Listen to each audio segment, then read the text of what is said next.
Bonjour à toutes et à tous. Tout premier, tous mes meilleurs voeux pour cette nouvelle année 2021, qu'elle vous apporte succès, réussite dans vos projets, quels qu'ils soient, et que vous soyez toutes et tous en très bonne santé. Pour ceux qui le souhaitent, vous pouvez télécharger un e-book sur l'année 2021 sur le lien ci-dessous de cette vidéo. Vous trouverez aussi en complément sur une autre vidéo une méditation que je vous propose le jour de la nouvelle lune, c'est-à-dire mercredi 13 prochain, 13 janvier, euh, que vous pouvez visionner et faire ce petit travail de méditation euh, ce jour pendant toute la journée à l'heure que vous souhaitez. Voilà pour les petites notifications un peu techniques.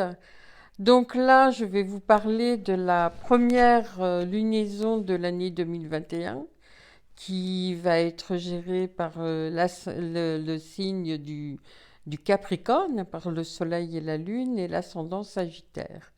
Cela nous demande d'ouvrir nos esprits, d'être le plus possible dans des attitudes honnêtes avec nous-mêmes, avec ce que nous vivons, ce que nous faisons dans notre vie. Le signe du Capricorne, lui, nous demande de passer à des actes concrets. Euh, alors, lâchons notre mental au maximum. Cessons de phosphorer et passons au mouvement de vie face à vos désirs et face à vos projets pour cette année 2021. Ce n'est pas la peine d'attendre le mois de juin ou je ne sais pour vous mettre en route.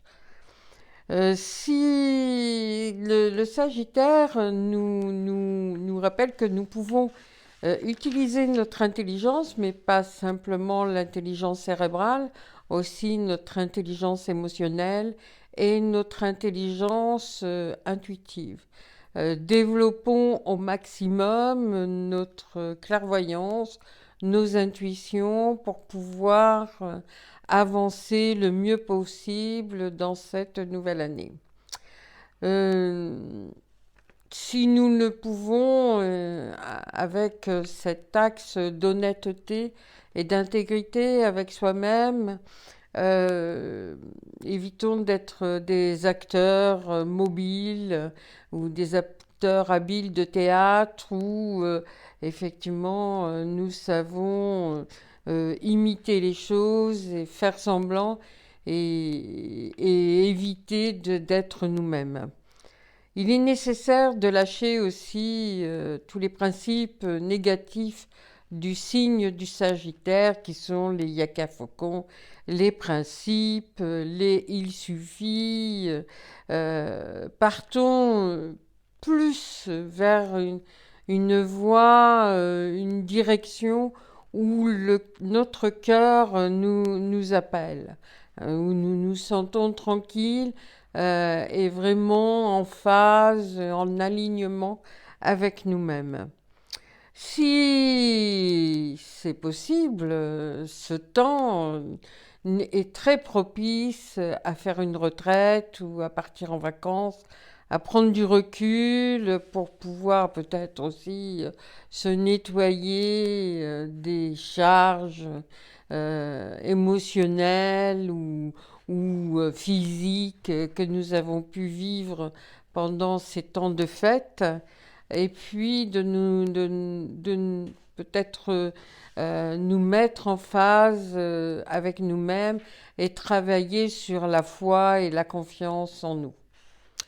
Cette année 2020 va nous offrir des 21 va nous offrir des moyens et nous avons pu les contacter, ces moyens, commencer tout du moins à les contacter avec l'année 2020, hein, qui a été une année surprenante pour beaucoup d'entre nous, mais en même temps qui nous a montré aussi que nous étions capables de continuer, de faire évoluer ce que nous sommes, ce que nous vivons, ce que nous faisons autrement. Donc, je ne peux, enfin, la lunaison, en tous les cas, ne peut que vous encourager à continuer à laisser développer votre créativité et d'avancer, d'aller au-delà des limitations qui peuvent nous être encore proposées. Cette lunaison nous demande aussi d'être attentifs à nos liens familiaux, amicaux, d'apporter de la bienfaisance, d'apporter de l'amour, d'apporter vraiment du cœur à tout ce que nous vivons et envers les personnes que nous aimons et surtout vis-à-vis beaucoup de nous-mêmes. Le plan social collectif, bien, nous le connaissons. Prenons du recul, mettons-nous vraiment face à ce que nous pouvons faire, nous, et laissons le plan collectif trouver aussi ses propres solutions. Je suis totalement persuadée que plus individuellement nous mettons en place des solutions face à ce que nous vivons, tout fait boule de neige, nous ensemençons dans l'esprit collectif des capacités à vivre autrement. Jupiter, qui est dans le signe du Verseau, nous l'avons vu à la dernière lunaison en parlant de la conjonction Saturne et Jupiter. Donc Jupiter, dans le signe du Verseau, va nous aider à développer cette créativité, à nous donner du sourire, à nous donner de la joie et de la bienveillance pour nous et autour de nous. La lune noire donc est toujours dans le signe du Taureau qui peut effectivement nous interroger sur le plan du monde financier. Il est évident que certaines catégories, parties de professions sont particulièrement touchées. Envoyons des pensées positives aux artistes, aux personnes qui sont vraiment dans la limitation de leur mouvement et qui trouvent eux aussi d'autres solutions, d'autres façons de voir les choses. Les sens physiques sont particulièrement à l'affût, hein, tous nos sens, l'ouïe, la vue, le toucher, le ressenti, tous nos sens sont particulièrement en acuité actuellement. Au niveau numérologie, ce mois-là, nous sommes en mois 6, qui va aussi dans le sens de cette lunaison, peut-être en appuyant un peu plus sur nos sens de responsabilité, sur nos choix, et prenons bien conscience que toute décision amène des conséquences. Donc, soyons attentifs aux décisions, aux signatures de contrats qui peuvent par la suite apporter des conséquences dont nous n'avons pas été suffisamment prudents.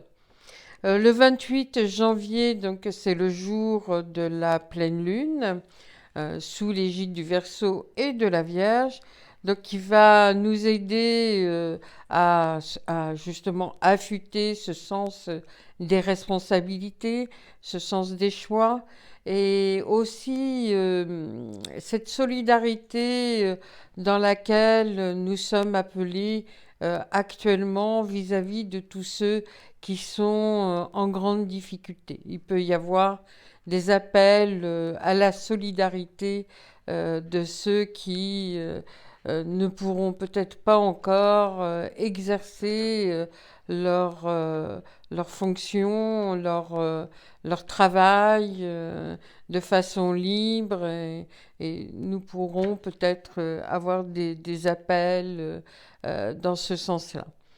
Voilà, la prochaine lunaison sera le 11 février. Je vous souhaite un très bon mois et puis je renouvelle bien tout de bon pour vous pour cette année 2021. Au revoir, à très bientôt.